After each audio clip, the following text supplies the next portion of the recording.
Nangi breaks the yauri ba sing kari kari ha. Question je loi dri bai time ta question ma ko tri je kari kana. Ayo di ma. Ye ba na dra. Ya ning de. Disaster oirabe writing. Sidda ne ba. Doctor jibu kai department ki doctor oibira ba no. Tradition ba mai tradition je kadai de no attraction ola mi ji ba. Subtraction. Subtraction. Addition tau salo se. Laudi la thore to ba so su dokhan ga da bani minok se mu tam han ga da ba le ba moi ge mai thong sin ji. Subtraction da tu hai ye. Moi mama na video ji ye ga da ta phu ga. Like to kana par ga lai bak sim na ngak lak ka da bane le ngak le bi kai no. Hello guys, welcome back. Ado myam ngasigi video se hodingai mangoina na hantak 12 pass tograba satra satri singi marakta aviation amasung hospitality industry da career semining myam yarong gani ado somna aviation amasung hospitality industry da career semining balairagadi Maidingu Institute of Aviation and Hospitality da new batch ki damakta form thaba hojare leijariba course sing di Commercial Pilot License Training, Certification Course in Air Hostess Training, Diploma in Airline and Airport Operation Training, Diploma in Hospitality Management, Bachelor of Vocation in Hotel Management. Institute asina telaba matamda on campus amadi off campus da mahairoi chani gi mathakta thabak phanghanba ngamkhre. Coursing ase thoidok hendok na matik charaba magi lamda kuina experience laira aba oja sing na takpi tambiri. Institute asida smart HD classroom, Wi-Fi campus amadi hostel gi khodong chawa su phangbigani. Masita natana hantaki 12 examination 2024 da satra satri 80% amasung above the phangba singi damakta di course ki fee ase koi gi 50% discount pijagani. Amadi 60 to 79% phangba satra singi damakta di course ki fee ase 30% discount pijagani. Amasung based on screening basis da scholarship ki facility su pijari. Akupa marol gi damakta pijari ba phone number sing sida contact tobiyo. Don't miss the chance, take off your career to a bright future.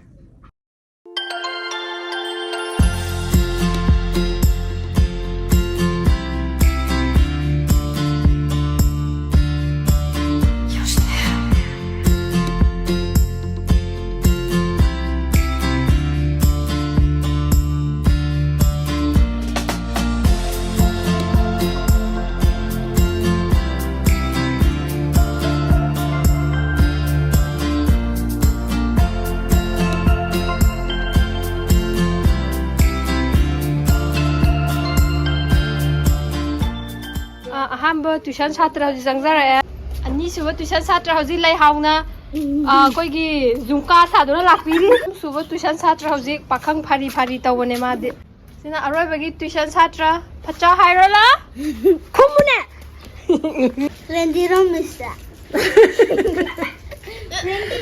huizu mayan tu ya du yaugari moi gi miss hoji thaba halakta marang oiduna aina sidi sina se ahan bagi laisabi macha nangi ming han haibiramo Agi ming lai hao natra Nangi ming my name is kari haige lai ngak lembi sahi kya no ha oi lipstick Nangi sahi kya ai school da kadai da sevyogi ni class kya no tai biro class 1 ani subada this is smile, beautiful smile then. Song giming. Singason lai fam di. Hazan hairo. Hai di kai da no. Ha. Hairo. Kai namun han di kai nam hai dai ne. Khom kai nam hai dai ne. Okay, yare. Nangi sahi amasung nangi class amasung nangi school. Sahi tara. Sahi ha? Class di? 4. School di? Sevyo. Okay. Sina masak khajaw matum taba nga sotabim. Songi ming habiro dimgi. Ay ming barang kowi. Barang kowi ko? Nang sahi kya no? Sahi mapan. Class? 4. Aduga school? Heritage Convent. Laifam? Khangde. Laifam khangde. Nang hojik thawai ma sinam le kai da to lai ri ja. Adu nang je noi gi yum aseng ma je kai dai no. Khangmei ban. Nang gi papa gi yum aseng ma do sai de gi. Hingla. Ha? Hingla. Hingla bu kaino. Manipur mapan. Manipur mapan. Adu somna lon khoibibagi maram se kaigino. Asonda leigirubagi. Okay, sina pakhang ya sawa. Oi, ya mole. Noi miss wai ga sitra ba kaino talida. What creda sa. Nangi ming haibiro. Jaingan bagi class amasung school. Class 6 school Yunako sibu Yunako si karamba lamgi Yunako Maitram. Hala ka rai ningo to ka jara ngai da. Maitram gi aduga laifam. Anai nangi yum aseng ba do. Hairo pakhang ni hairo ki pakhang ni. Do hoji haurasine ko. Ayam nok ni. Homna kai pa bi do ne. Lesson do ulo ba na pa do. Oi phada di phu su hap si ko. Lesson number 1 Sine wa nang na pa do si lesson number 1 English ki lesson number 1 se. A tale of two birds se. Haibadi a tale of two birds haibadi kari no to samna na haibiramo. Uchek ani gi wari haibani ko. Sine ba lesson sina lesson Ay paano ba? The wind. Sin nang lesson number 1 dai pa do si kai gi no mamang am phau pa dri ba. Hay exam ne ba? Oh. Adudi lesson number 1 gi question number 1 2 3 4 5 6 box na. Somda pham jam phajai nang somda phamo. A som jam thi e sa ja phamo. Nang si sang o. Sa si oi di nang su ku tu comment tho e da nang sa ke thai thiram ma ne ba. Notro. Nang na pa do yo hai ro. Composite lesson number 6. The wind. Lesson maming. Mai wa ku ang. Nang do kai no jeans khong aw ko set ya wa ram no ma lam to ku dam tha do om ta. Se sa gi Udam like. Sige ku dam ama ha pa do tha do. Wang yenge labor lai ta benge. Ang daro. Ikai.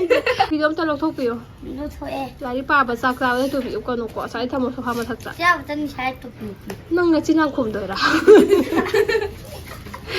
Nana pa do ulam mo. Video sida han do ulam mo. Ai khata na lai ta pangan natte. Ai gi video yeng mo mi sing su noi da lai tak pai ta phau du ni. Nang pa do se kari no ha do mayam do so ut se piro se. Oh, miss la e. Angry miss la e ko. Lesson number 6 kai subject no se? Composite. English composite ko.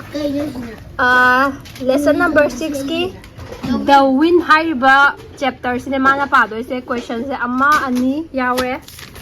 Ahum kata. Mali. 1 2 3 4 kata. Asi kata yam teli ko ku minute kun gi matung hang gani aina yam tuna pau. Minit manga gi matungda. Sisi amna henjal la iba. Haiba sajal la iba. Kun gi mongda. Da hauji manuang haidar to re ko. Nangi breaks the yauri ba sing se kari have it to samnam no to explain. What's in your bag? Si kai no? What is this? Teki gari mi ai kai no. Ano may mamandi ang me. Nang nang si kai pa do no kai subject. Oh, nang na kai yauri. When you what's in my bag hana tawge da ai na. Ay na si yawi. Toy ba. Kai toy ba. Loi ayaw mo puthoro. Kai no mai wo kari gari wo kai tawji ba. Nangi di atopa di kai. Atopa kai yauri a. Ay no gan yung kulay sina. Adune. Ngayon ganat yasi. Nang di kai yauri. Asi se khara to Oza man haiduna red pen aba phau pairam da bane bana aina red pen paidri se kani gina haibagi angang se leiraga pire e banga se adu su pi du su langtho pire bi kai jana yam ikai na na miss ya na langtho re ba tu ka sai ba miss ni kai na tha kya no ma chahi kya no ma tuition taro pa je red pen abi ba phau lai de ba angang se ngasi ikai ba pi e mo na piro ai dum pai thoke aina khot ka dore me si red pen se ajo nang no gi miss ki ne lai je ahan manate si ahan banate na no gi miskin ya lai si ahan banate ko si machin da yawram de ba bol yawram de Ay na salo to. tumi lai na chinchiru na Jinchi de. ahan bisu lai rak tra ko na si da piro na su phugo dore bile na si di Sino buchiro.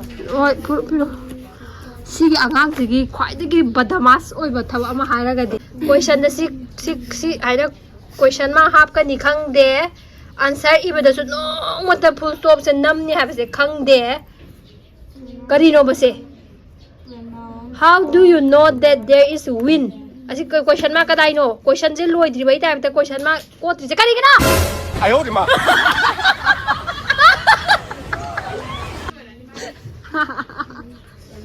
si padai ji what how why sing gumba sing se question mark loina quote kada bane khangbra name the adu the question mark quote pa yade understand you understand Yes. ku pak sa ga understand to sida su quote kada bane adagi full stop nam ga ha ba su khang de ba Actually, brown comes how the su quote kadra ko loidra how na how ba sida Code kani.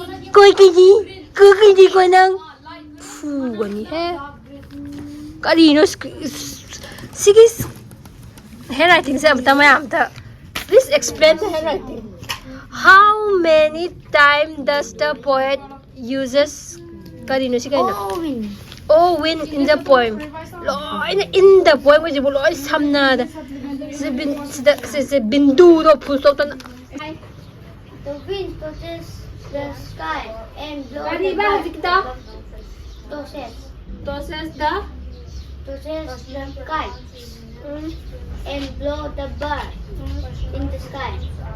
can you see the wind No, we cannot see the wind. how do you know that there is wind We know that there is wind by feeling and hearing it. Bebe, anh là một thứ là năng nằm ôm vào đó. kata tia id natra ai sakit thira ju kata id ne ba natra yaning de ai na ngasi tuition gi blog logari bese lari paling da ba angang sing su pa na bagi labak tani adagi lai sabi lena lai basing tuition taw na bagi inspire taw jari bani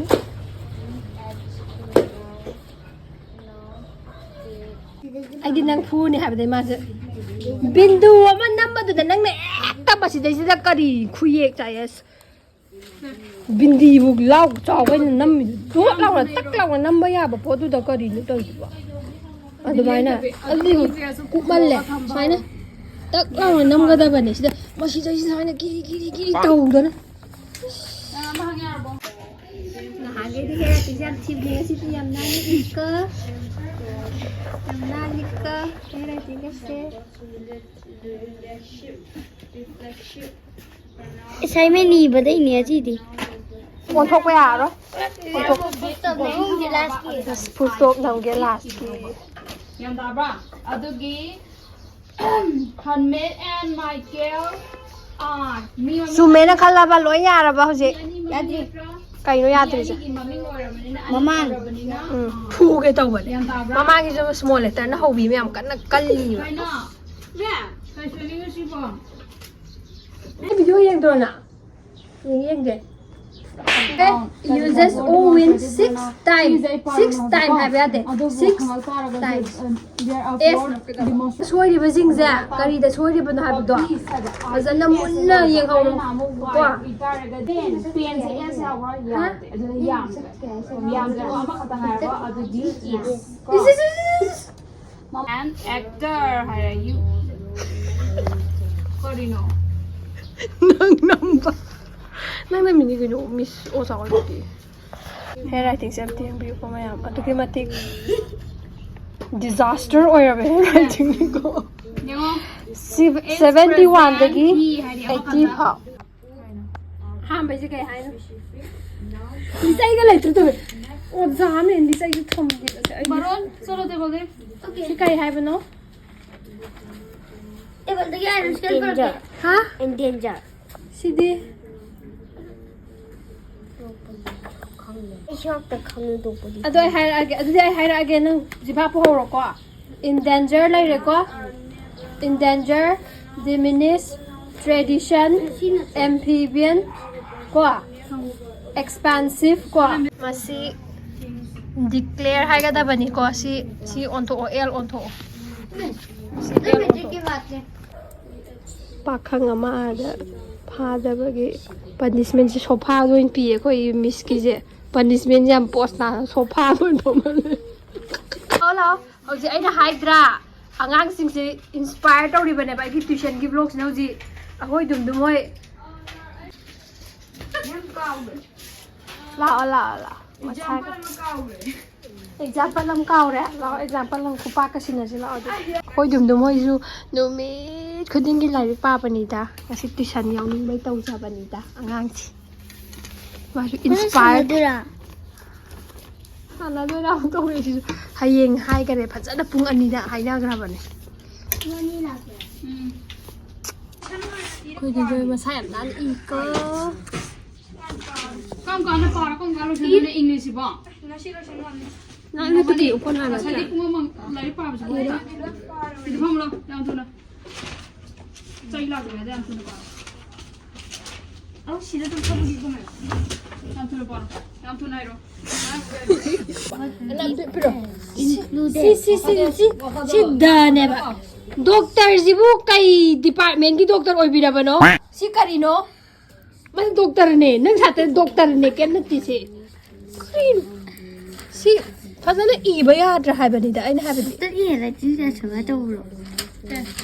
ꯇꯧꯏ ꯗꯣꯛꯇꯔꯒꯤ ꯍꯦꯟꯔꯥꯏꯇꯤꯡꯁꯤ ꯅꯪ doctor ꯅꯠꯇ꯭ꯔꯣ ꯑꯩꯁꯤ ꯄꯥꯔꯣ ꯍꯥꯏꯔꯣ ꯑꯩ ꯇꯥꯔꯗꯤ ꯍꯥꯏꯔꯣ Different type of vertebrate included includes includes number 1 amphibian 2 reptile 3 bird Pronouns are the most common pronouns 4 mammal ꯑꯃ ꯋꯥꯠꯂꯤ ꯈ꯭ꯋꯥꯏ ꯐꯥꯔꯁꯇ ꯂꯩꯕꯁꯦ ꯅꯪꯅ ꯀꯥꯜꯂꯒ ꯃꯅꯤꯡꯗ ꯍꯥꯏꯗꯣꯔꯦ ꯍꯥꯏꯔꯣ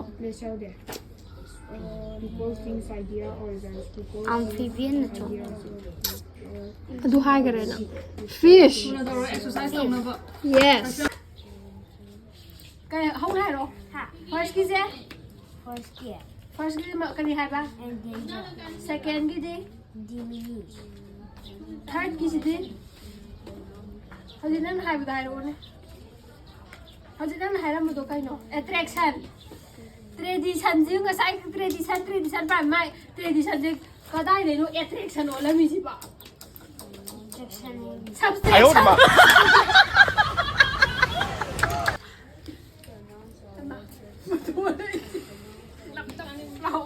ꯁꯤ ꯀꯔꯤꯅꯣ ꯍꯥꯟꯅ ꯏꯟꯒꯦ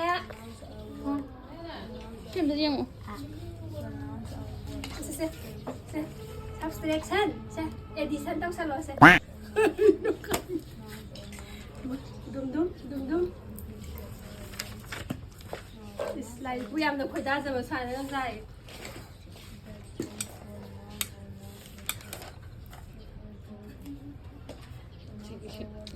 ꯃꯤ ꯈꯔ ꯐꯨꯠꯆꯜꯂ ꯀꯥꯏꯅ ꯃꯣꯏ ꯈꯜꯂꯤꯁꯤꯕꯣ ꯆꯥꯗꯕ ꯁꯨꯛꯌꯥꯃꯛ ꯌꯥꯗꯕꯅꯦ ꯅꯥ ꯌꯥꯗꯕ ꯆꯥꯗ꯭ꯔꯁꯨ ꯀꯩꯗꯧꯔꯒꯦ ꯆꯥꯅꯤꯡꯗ꯭ꯔꯣ ꯀꯩꯗꯧꯔꯒꯦ ꯑꯅꯤꯔꯛ ꯏꯜꯂꯣ ꯍꯥꯏꯅꯤꯡꯉꯤꯅꯦ ꯃꯥꯏꯁꯦ ꯁꯦ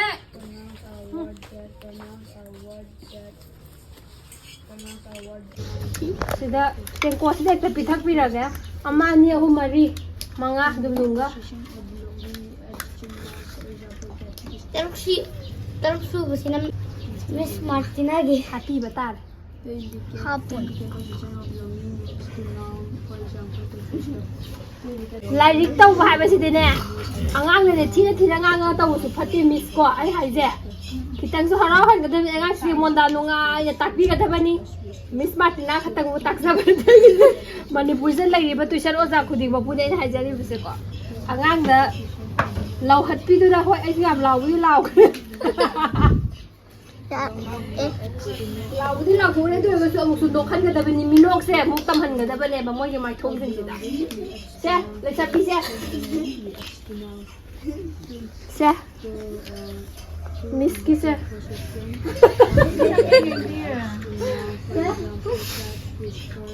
사랑해 난 박한 거 알고 빨리 내가 이렇게 거다 탔다 그냥 dumdum기 Manam na muni. Yes. Naman ito. Angang tagat may wadi na tikos kaya na basa na iriba margin kasi na singiba. 세 낭이 사들 수아이 또 할로 하게다나 떠게 시스터 이거가 알아봐 healthy food Awaba canteen 한 메시 그리바 provide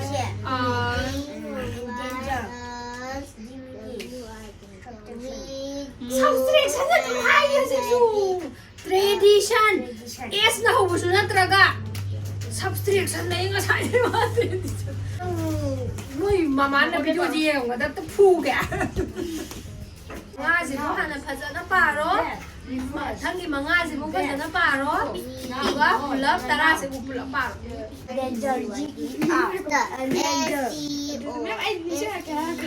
Endanger species. Si oijaaba ni diminished chumme tradition chumme amphibian hai ka nang amphibian ai bu kaino. Amphibian hai ba natro are o ko thui amphibian marakta sida PHI watro expensive si kaino era ora nang iningi siya sume fazana spelling do kangalo nang haidi he mamang dai ditani haida le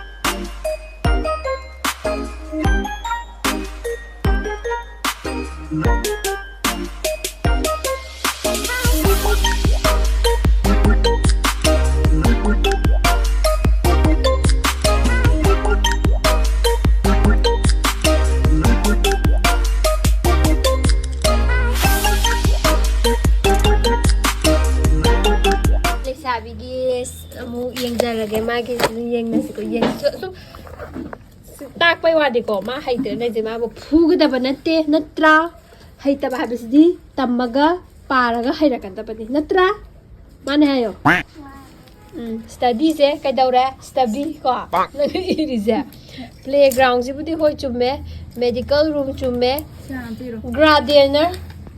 gardener ga nate ko sogi je gardener ni ko adagidi canteen igada semana campaign nai canteen semana campaign nai ma wakayam dong onthokra asinang na gardener si chungge tawraga nang GAR ogida ba gar hayadi GAR gardener ko study je kaino study ai achana pawo se muk spelling se lebi like to kana paraga leibak simuna ngak lakada bane lengak lembi kaino spelling mu sum thom ta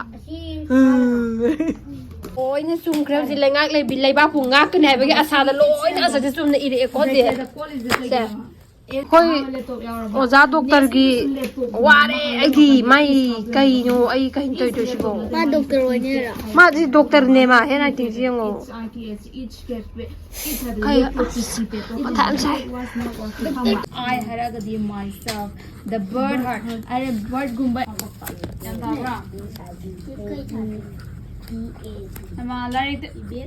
question assignment chỉ cây hay rồi kìa chúng ta ta cái phung sa tre sang na pari ba acting zamana acting dagi acting on gare heavy te si zumani heavy tit on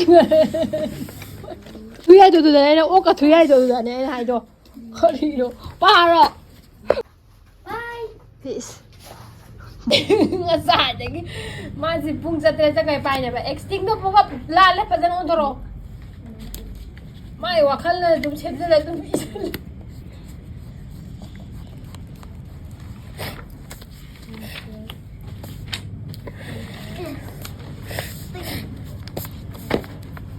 Extinct.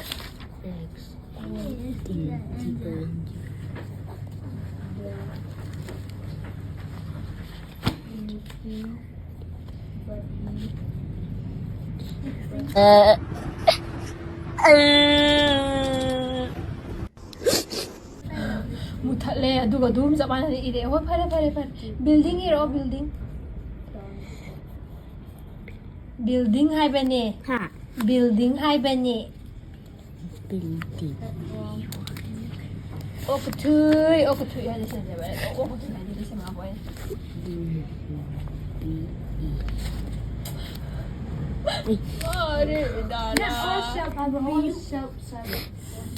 Ourselves 하면 해줘.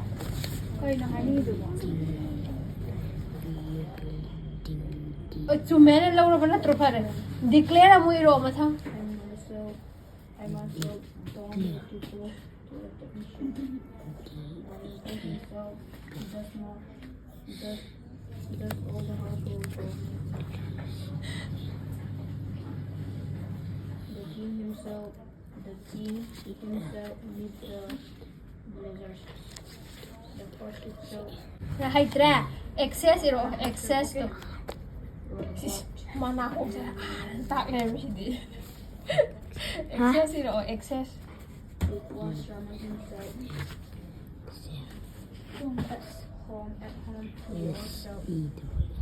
Yeah, nuore. Por ka tane ido. Nanti por kamai gyo. Por it was from the force itself got long. Haitra ba.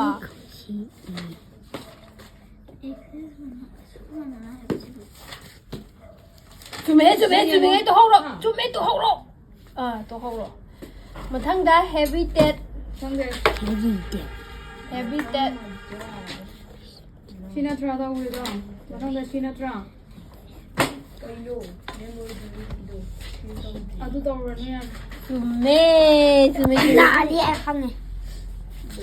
Lali ay kang. Nasana isa confidence laite ba nang? Laite ko? Lali nang kang say was lali kang ya ka. Chumde. Songi ya donta. Nangi ya ja myame khoi gi dum dam tang hap sida na. Sa no ne karira ne. Ashidi ay na ay angang du sanahan gi taw ne ngasidu. Ay gi angang to. Fazare ay lo ho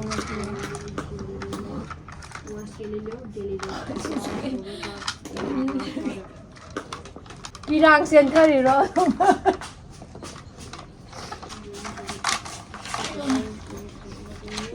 Aya. Kriwat pra.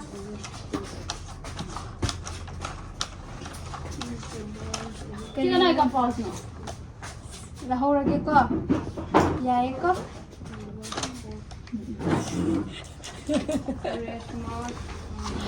Is lawyer in the what is the Maksat lah bro saya bagi ah. Ha kita boleh lah ko se.